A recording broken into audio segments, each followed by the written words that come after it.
last month, as many as 17 states experienced issues with EBT cards. Now, those are the EBT cards that allow people to use their SNAP benefits to buy foods for needy to buy food for their needy families. However, it turned out that a few of the cards in some of the states didn't have limits on them, and that led to people going to stores like Walmart and going on these massive shopping sprees. Now, Governor Bobby Jindal in Louisiana has decided that there needs to be consequences for people who took advantage of that electronic mistake.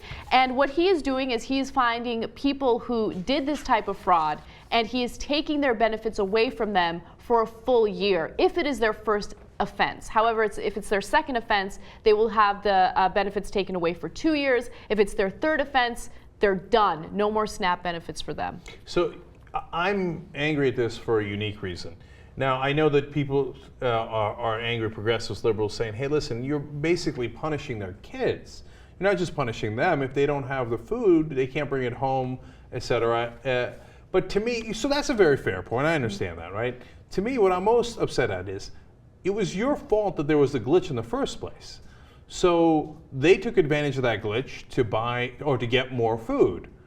So now you turn around and you go, oh, okay, that was illegal. I'm going to catch you. I'm going to punish you, etc. Well, who's punishing the guy who had the glitch in the first place? Okay, so the person who is responsible for the glitch should definitely face some consequences because it caused so many issues, right? But at the same time, Cenk, that's like saying, well, you know, you didn't lock your car, and since you didn't lock your car, I broke in and I stole your stereo. That's the way it works. Yeah, I don't know. I don't think that's the same thing. How many stories have we covered where somebody like, oh, the bank accidentally put in $40,000 into your bank account, but if you spent a penny of it, we're going to put you away for 20 years.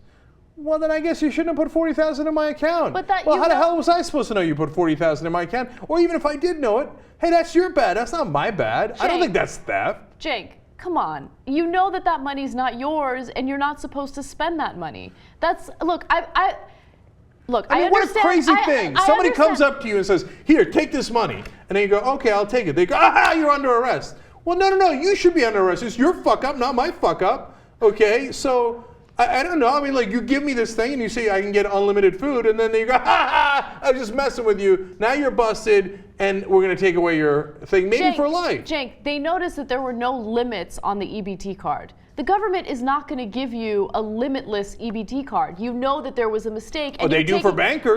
They give them limitless money. Okay. And then do we go around saying, oh, bankers, you took our money. Sorry, you got to go to jail. No, we say, we can't look backwards. We can only look forwards. Well, okay, how come we're looking backwards when it's the poorest people in America? Okay, so let me make my point without getting interrupted for a second. Okay. Yeah, we do. And let me tell you something else. All right, no, sorry. Go ahead. I know there is a double standard when it comes to poor people and rich people. When it comes to the bankers, they face no consequences. They get bailed out. I don't agree with that.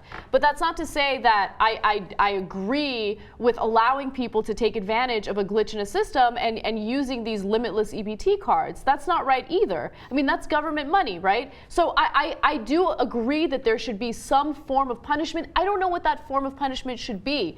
I don't agree with taking the EBT cards away from them for a full year because their families suffer as a result. Children suffer as a result. So I don't agree with that. But at the same time, I'm not for a second going to make excuses for the people that took advantage of that because you shouldn't have done that. I am. All right. Look, you make very fair points. Here's my counterpoint.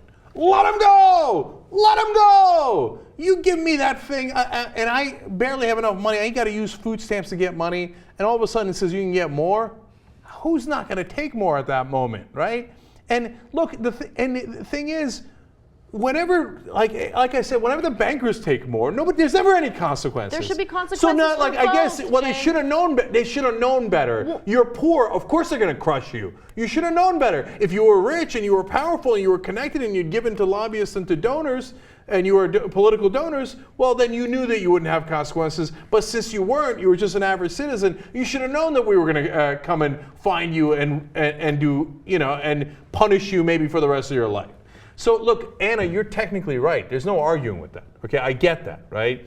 But I'm just sick of the double standard, and I'm sick that when they make a mistake, these guys have to pay for it. And by the way, one final thing on this, David Vitter is the guy who was pressing Bobby Jindal, saying that what these guys did was immoral. David Vitter, whoremonger David Vitter from Louisiana, who admitted to going to hookers while married and runs his family's campaign on family values, is now going to go and try to prosecute these poor people for taking too many food stamps when they, at the time, it appeared that they could? And oh, save me your moral outrage, David Vitter.